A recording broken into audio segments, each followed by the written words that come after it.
Did you know that vending machines in Japan dispense hot meals alongside cold drinks?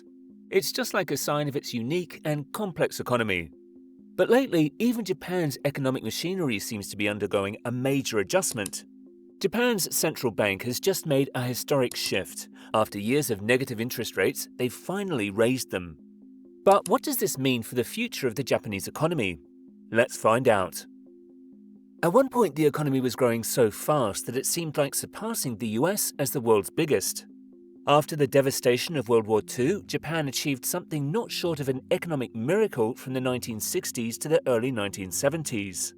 This growth was driven by significant domestic demand because middle-class households were expanding. In the late 1980s, Japan's economy actually represented about 10% of the world's total economy. During that time, most Japanese had plenty of money and extravagant spending was common.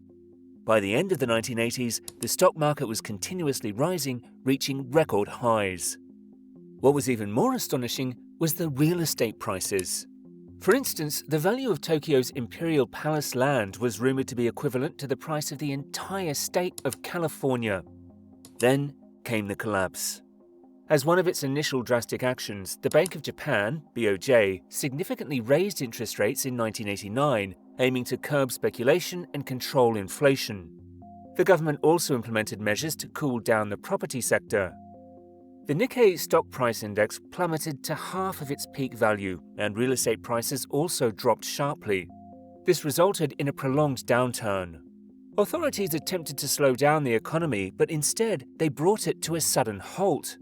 Japanese citizens didn't see any wage increase or inflation for about 3 decades. That equates to a whole generation of individuals. Living in a world with no inflation tends to make people attached to specific products with fixed prices. A slight amount of inflation can stimulate economic growth by encouraging spending. Most economies aim for relatively moderate inflation around 2%.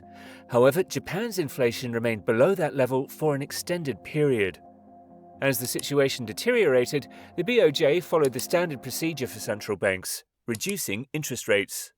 For instance, you can observe the Fed drastically cutting rates to deal with the aftermath of the 2008 financial crisis. But for over 20 years, the BOJ persisted with its nearly flat approach, yet it failed to pull the country out of deflation. In 2013, the BOJ opted for another drastic measure.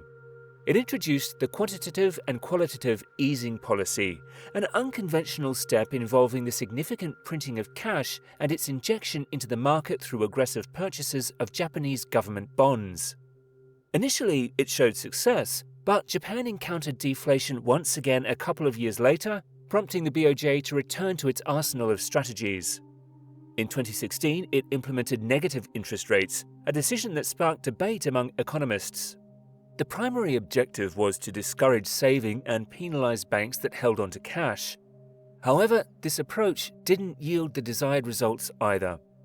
In response, the BOJ introduced a concept known as yield curve control. Yield curve control entails the BOJ's management of not only short-term but also long-term interest rates to minimize fluctuations, thereby providing stability for businesses and households. This strategy allows the BOJ to maintain low interest rates by leveraging the threat of bond purchases without always needing to execute them. However, this measure did not address all the challenges. Companies struggled to find sufficiently lucrative investment opportunities within Japan. Consequently, many began seeking better returns overseas, leading Japan to become the largest foreign holder of US Treasury debt, surpassing China. Suddenly, in 2022, everything changed. Japan finally achieved its 2% inflation target. The issue stemmed from its triggers. Firstly, there were heightened energy expenses resulting from the Ukraine conflict. Secondly, there was a depreciation of yen. While the BOJ persisted in loosening monetary policy to invigorate the economy and spur inflation, other major central banks raised rates to combat inflation. Ultimately, it was external factors that compelled Japan to cease its experimentation. In essence, the inflation Japan experienced was not the desired type, as it did not originate from increased consumer spending. Wages remained stagnant, even as inflation surged to 4.3% in January 2023. marking the fastest pace in decades. Nevertheless, this phenomenon caused the yen to depreciate, bolstering profits for companies such as Sony and Toyota, which predominantly sell products internationally. That ultimately led to noticeable shifts. Previously hesitant business leaders began showing willingness to increase compensation. The primary labor unions negotiated the largest wage hikes in 3 decades. Furthermore, last week, Japan's central bank raised interest rates for the first time in 17 years and abandoned its negative rates policy.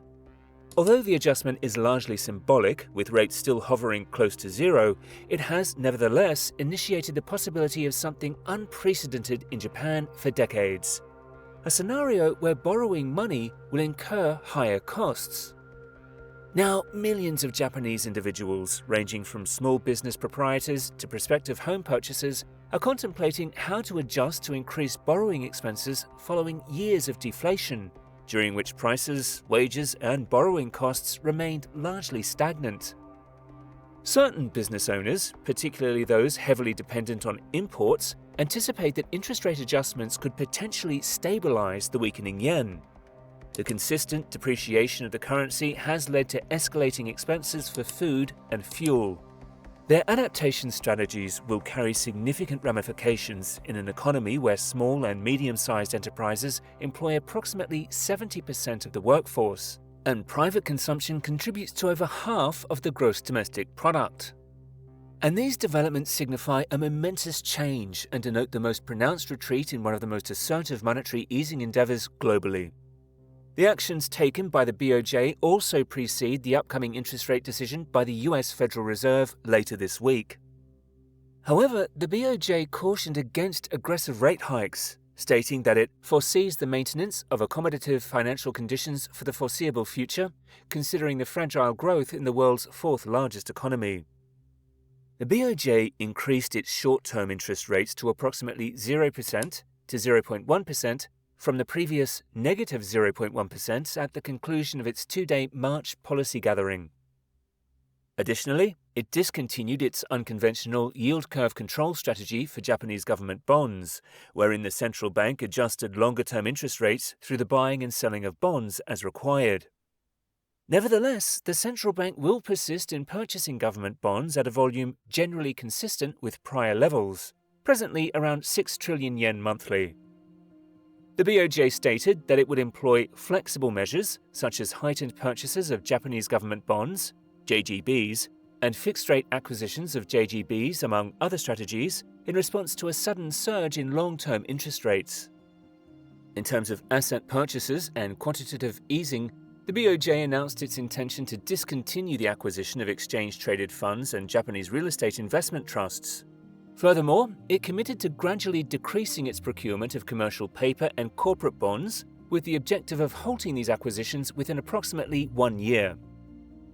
Resultantly, the yen experienced a significant depreciation, surpassing the 150 mark against the dollar, a threshold that has historically prompted intervention by Japanese authorities. Yields on the 10-year Japanese government bonds declined, while the Nikkei stock index concluded slightly higher in a volatile trading session, following the interest rate announcements and in anticipation of a public holiday in Japan.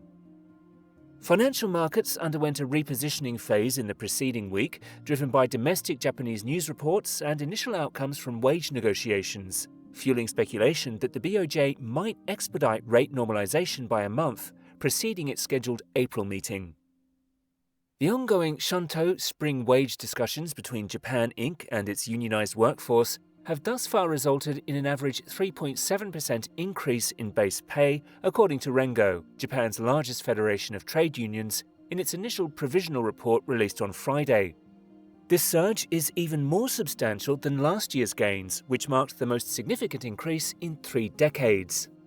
The BOJ has scarcely deviated from its highly accommodative monetary policy stance, even as core inflation, excluding food and energy prices, surpassed its 2% target for over a year, with policymakers attributing price hikes mostly to imported factors. With inflation decelerating and an economy that narrowly avoided a technical recession towards the end of last year has highlighted some potential challenges. Elevated inflation has restrained domestic demand and private consumption. Private consumption declined by 0.3% in the fourth quarter compared to the previous one, exceeding provisional estimates of a 0.2% decrease. Investors and market observers may need to await the BOJ's update of its economic outlook at its April gathering, during which the central bank is anticipated to unveil its 2026 forecast. That's it for today, and now we invite you to share your thoughts in the comments. Do subscribe to the channel if you like our content. We will catch you in the next one. Bye.